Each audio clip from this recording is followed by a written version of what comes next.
Halo semuanya, perkenalkan saya Tirta Syaputra dan selamat datang di channel Ilmu Komunikasi 2023 kelas C.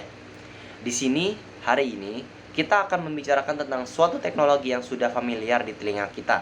Dan juga mungkin bagi kita yang para khalayak muda, kita mungkin sudah sering berinteraksi dan menggunakan teknologi ini.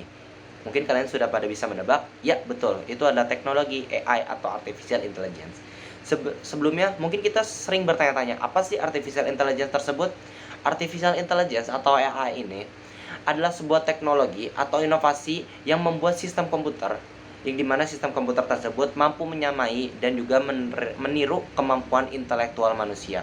AI atau Artificial Intelligence ini diharapkan mempunyai fungsi untuk membantu kinerja atau produktivitas manusia dalam menyelesaikan tugas dan pekerjaan-pekerjaan yang dilakukan. AI mungkin sudah sering kita gunakan, tentu saja bagi kita yang para khalayak muda dalam mengerjakan tugas-tugas kita atau pekerjaan-pekerjaan kita. Seperti contoh, dalam bidang pekerjaan, AI atau Artificial Intelligence bagi para karyawan kantoran itu biasanya digunakan untuk menganalisis data, mengolah data-data yang ada. Lalu di dalam dunia industri, biasanya para perusahaan menggunakan AI itu sistemnya dimasukkan ke dalam robot untuk membantu meningkatkan efisiensi produksi dari perusahaan tersebut atau dari pabrik tersebut. Lalu dalam bidang hiburan dan seni, biasanya AI digunakan untuk menciptakan seni-seni atau gambar-gambar yang lucu nih. Biasanya kita melihatnya dalam sosial media kita. Seperti contoh di masa sekarang, di masa pemilu 2024 ini, banyak paslon, banyak juga para calon legislatif itu menggunakan AI atau Artificial Intelligence untuk mengubah wajah mereka itu menjadi sebuah karakter yang imut dan juga cocok bagi khalayak ramai. Lalu dalam bidang dunia pendidikan yang mungkin kita sering berinteraksi dengan AI ini, AI biasanya digunakan untuk mengerjakan tugas dan juga biasanya untuk digunakan para guru untuk membantu mereka dalam mencari materi, dalam membuat materi atau semacamnya. Tetapi bagi para khalayak ramai, AI selalu dianggap menjadi suatu ancaman yang negatif atau mempunyai dampak yang negatif bagi khalayak ramai, terkhususnya di Indonesia, bagi para masyarakat. Seperti contoh, dalam bidang pekerjaan, AI dianggap dapat menggantikan pekerjaan-pekerjaan yang dilakukan oleh manusia ke depannya. Hal ini diprediksi oleh para pakar-pakar, di mana ke depannya di masa depan AI ini bisa menggantikan hampir seluruh pekerjaan manusia. Dan mungkin kita sudah melihat contohnya, seperti di dalam pabrik, itu manusia-manusia atau para buruh itu mulai digantikan oleh para robot dikarenakan efisiensi yang ditawarkan oleh para robot atau AI tersebut. Lalu di dalam hiburan dan seni, AI dianggap dapat mencederai nilai-nilai seni yang ada.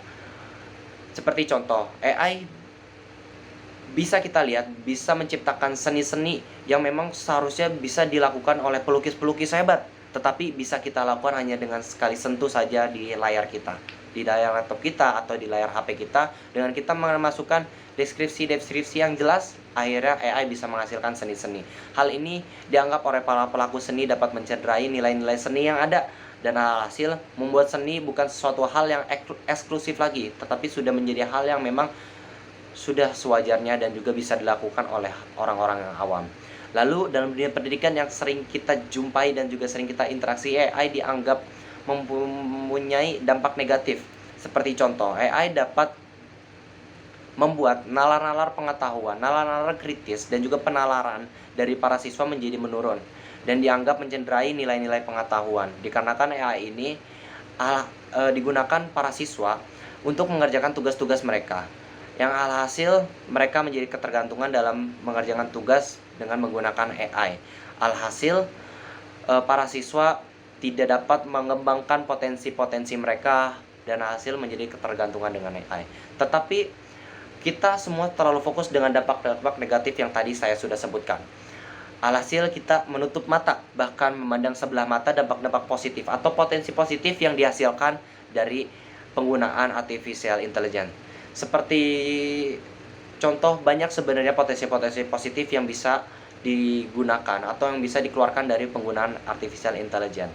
Mungkin di sini saya akan menjelaskan beberapa potensi-potensi positif yang bisa digunakan atau bisa dikeluarkan dari penggunaan Artificial Intelligence. Seperti yang pertama, AI dapat membantu atau memberikan bantuan kepada pengajar dalam pengajarannya, yang dimana AI bisa menjadi sebuah guru virtual yang memberikan dukungan kepada para guru dan juga para pengajar dalam persiapan materi ajar, dan juga bisa menjawab pertanyaan-pertanyaan siswa dengan lebih cepat dan juga memberi umpan balik yang lebih cepat.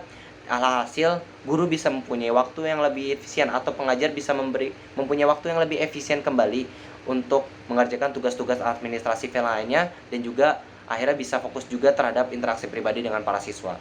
Lalu yang kedua, artificial intelligence juga membantu para siswa membuka akses kepada sumber daya pendidikan yang lebih banyak kembali.